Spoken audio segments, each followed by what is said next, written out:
Hi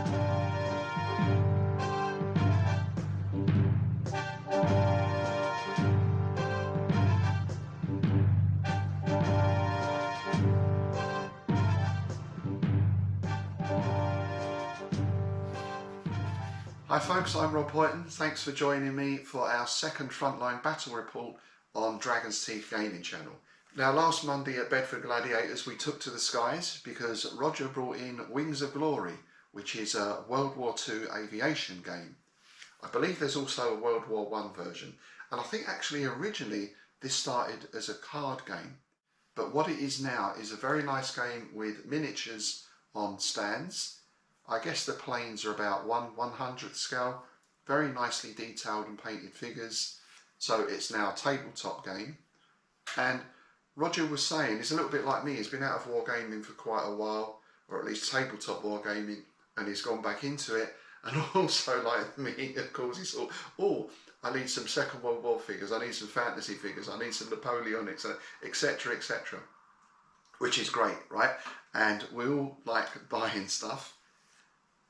Sometimes we don't always like so much having to base it and paint it and everything else. Sometimes we do. But as Roger was saying, the beauty of a game like Wings of Glory is you get the whole thing in a box. So you get your rule set, you get your cards, and as I mentioned, you get these very nicely painted figures as well. Basically, you can buy the box and you can open it and you can start playing straight away. Now, I have played this game once before because Roger did bring it in about a month ago, I think it was. And there we did RAF versus Luftwaffe. It was Me-109s trying to intercept a Lancaster bomber, as far as I remember. This time we've moved to the Pacific Theatre, and we've got a mission where American dive bombers are trying to take out a Japanese ship, and of course the Japanese are out to stop them. So here's a report on how that scenario went, and also a run through some of the basic mechanics of the game.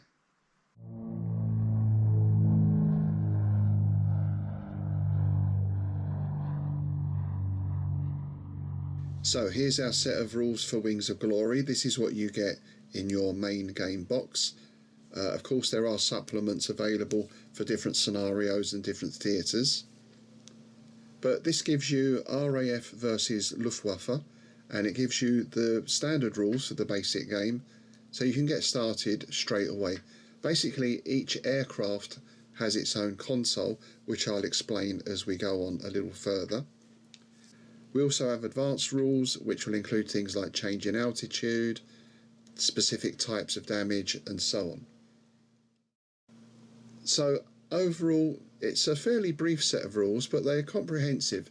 They also cover everything from, as you can see, from two-seater aircraft to dive bombers to bombers. Each plane has its own base, which has all the information you need on it. And you get a card for each plane, which gives you all the statistics as well. Here's our attacking force. We've got a couple of Hellcats, some Dauntless dive bombers, and also a couple of Mustangs for escort as well. And we have two island bases with airstrips. The Japanese have a mixture of Zero and Nakajima fighters. There's our second base, and that counter in the middle, or that card in the middle, that's an AA battery as well. There's the target, the ship, that's what the dive bombers are going to be heading for. Each aircraft gets a deck of manoeuvre cards, so these are your basic turns, long turns, short turns. There's also option for an Immelmann turn, a sort of loop the loop. The blue arrow is a fast turn and the white arrow is a slow turn. So what you do is a move ahead, you place one of these cards down on your console face down so your opponent can't see it, and you also put a blue or white marker on it. So that determines your next move and the speed of it. Now in the initial game you plot two moves ahead, but Roger said when playtesting that he didn't find it work so well. So for now we're sticking to just plotting one move ahead. Also on your console you've got a card for each plane. This gives you your statistics. So here we see, for example, the Dauntless can take 19 points of damage, and the A's and B's are the amount of damage the guns can do at short and long range. And as I mentioned before, you also get that information printed on the stand of each plane. You might need a good pair of glasses to see it, it's the only thing, but the information is there as well. And I just realised I should have said Wildcats earlier. I think I said Hellcats. These are actually Wildcats, my mistake. So as you can see, these are very nice models. Everything comes fully assembled and painted. There's some of the Japanese forces on their base, and again that's another flak emplacement, that card and counter in the middle there, which we did discover were very, very effective, maybe a little bit too effective. And there's the ship. That is actually the Ajax standing in for a Japanese ship. So first turn, everyone has chosen a card and placed it on their console. The cards are then revealed, and you put it in front of the base of the aeroplane and then move the arrow on the base in line with the arrow on the card. So that completes your movement. That can be a fast or slow movement.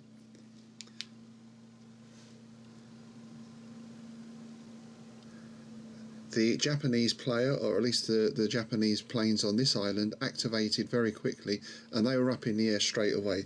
So that's something Roger was saying we may look at in the future. There might be a turn delay between activating and taking off, because what we found here were the Japanese were straight onto the attacking force as soon as they moved. So this is measuring to see if the second unit activates. Obviously, the closer the enemy force gets, the better the chance of activation, and once you get within a certain range, then your units automatically activate and can take off. Movement continues, and of course we start to get within firing range. Where you have two bases overlapping like this, then those planes can't actually fire at each other, but anything else can fire within that arc at the front of the stand there. That sort of 45-degree arc each side. Anything in there and at range you can open fire on. I should just mention here as well that we were only using the basic rules for altitude, so everyone is at roughly the same altitude. There are options in the advanced rules to change altitude as well. Of course that adds a little more complexity into the game. So at some point, of course, as we said, we're going to get in range and arc of firing. And as I mentioned before, there's just two ranges, short range and long range. That line in the middle is the dividing point. As you can see, this fighter is just out of range. Look at that lovely row of targets lined up for him. Now, the firing is quite unique in this game in that there are no dice involved.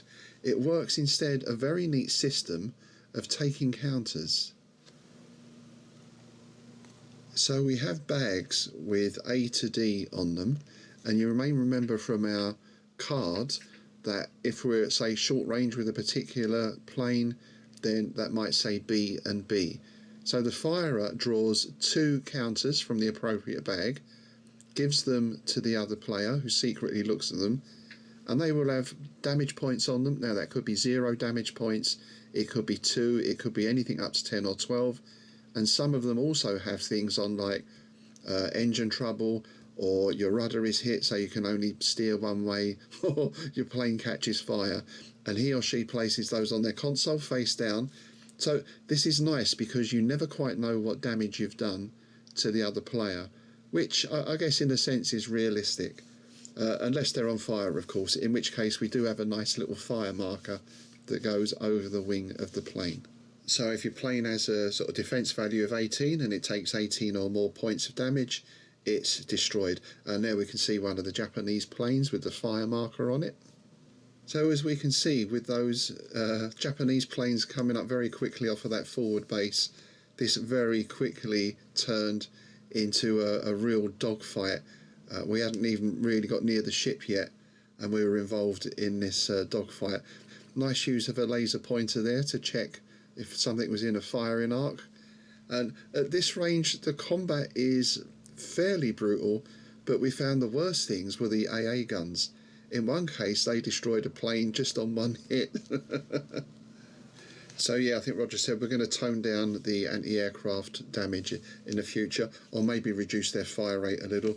There's our bags for the damage counters, and there's that continuing real scrap in the middle of the table.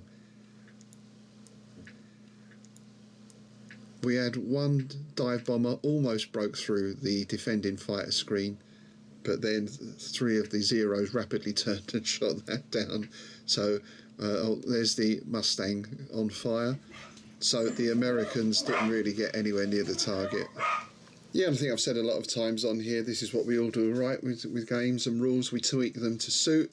We find some things work well for us, other things need a little bit of adjustment. But overall, this is a very easy to play game.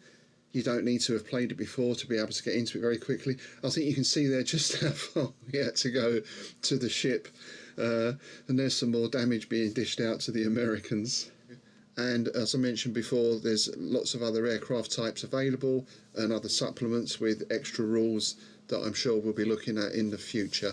I'm not sure how available it is at the moment. I presume you can get this through the usual retailers. And I'll be very interested to try the World War I version as well.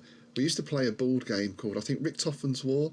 That was always enjoyable. I mean, who doesn't like flying a red Fokker triplane? So a big thanks to Roger for bringing that in. Thanks also to Pete and Neil and Steve and Rachel and Luke, who are also playing. So the thing is with this is you can have a plane each, so you can have lots of players on each side, but it's not that complicated in that you could easily handle 3 or 4 planes per character as well. So a very flexible game, and yeah, look forward to playing this one again. And to finish, just a quick whiz round at some of the other games going on that night. Quite a busy night. There was a couple of big board games going on. Xenos sci-fi skirmish game going on in the middle there. And then War Master Revolution 10mm fantasy battle, which I hope to be joining in on soon once my vampire count army arrives. Thanks for watching. As always, please like, share and subscribe, and I'll see you next time.